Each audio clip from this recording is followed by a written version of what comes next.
Hello people of the internet, activists and activists alike. I am Jeffrey Woods. I am of Anonymous. I have recently come across a video created by another Anon, sharing very useful tips for when protesting at the annual 1 Million Mask March regarding safety and strategy during a riot situation. As a side note, at the end of the video, we are promised additional videos on this subject, as a multi-part guide. I as well will be sharing my own ideas and strategies regarding the 1 Million Mask March, so expect that in the near future. Subscribe to this channel as well as the channel named Anonymous for additional updates. Now onto the video. Enjoy.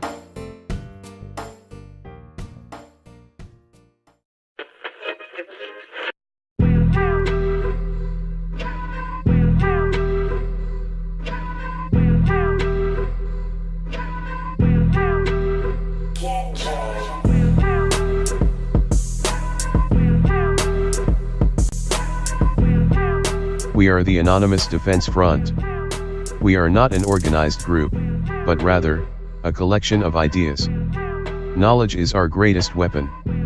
The ADF is a public collection of knowledge for the purpose of organizing and protecting the vulnerable from the attacks of those sworn to protect us.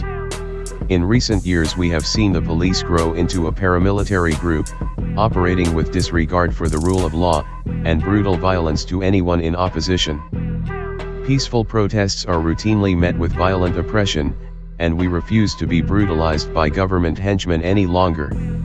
It is our goal to change this. The ADF is a collection of information to arm and protect the people from the police, and to fight back, using legal, defensive tactics.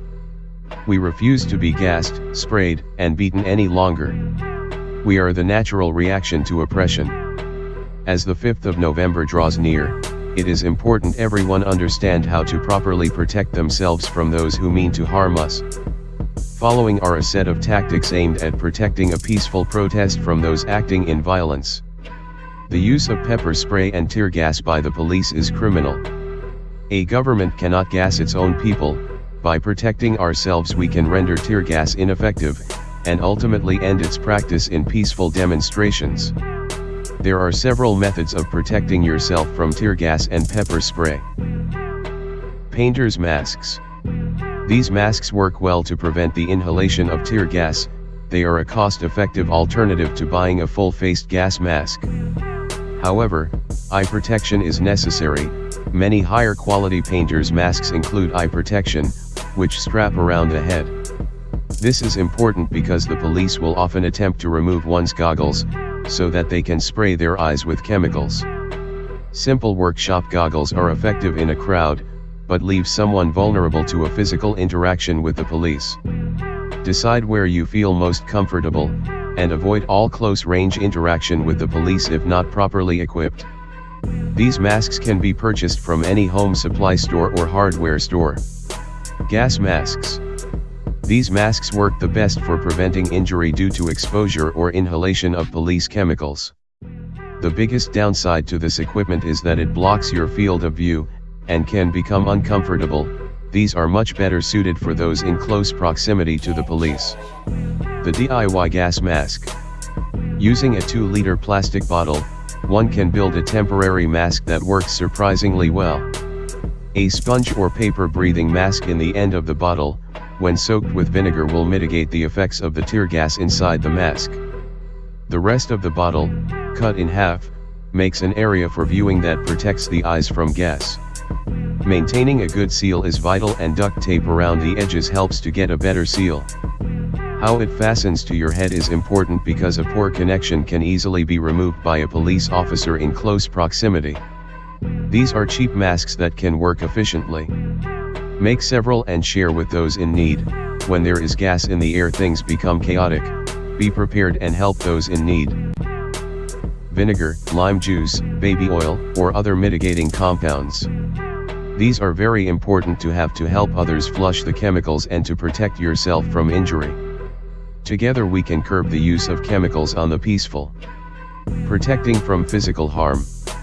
We often see the tactics of suppression by the police and can recognize the patterns of brutality.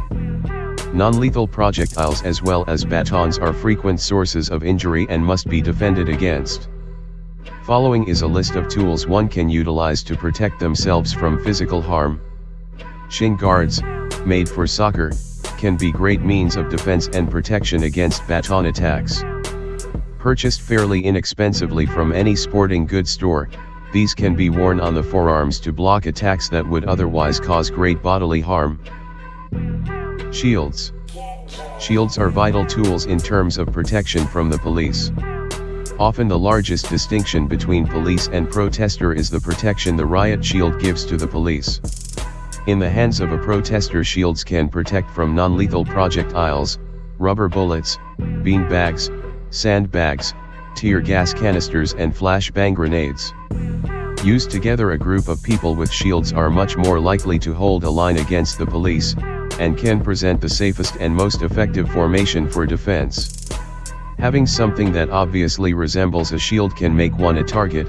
However, inexpensively crafting wood or metal protest signs with handles in the back can protect you, but convey a message as well.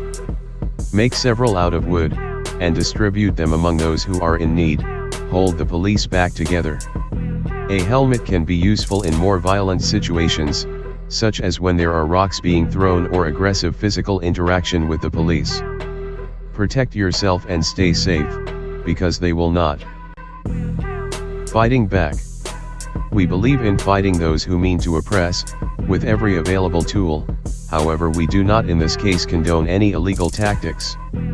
When we operate within the law, they have no power over us other than to break the law.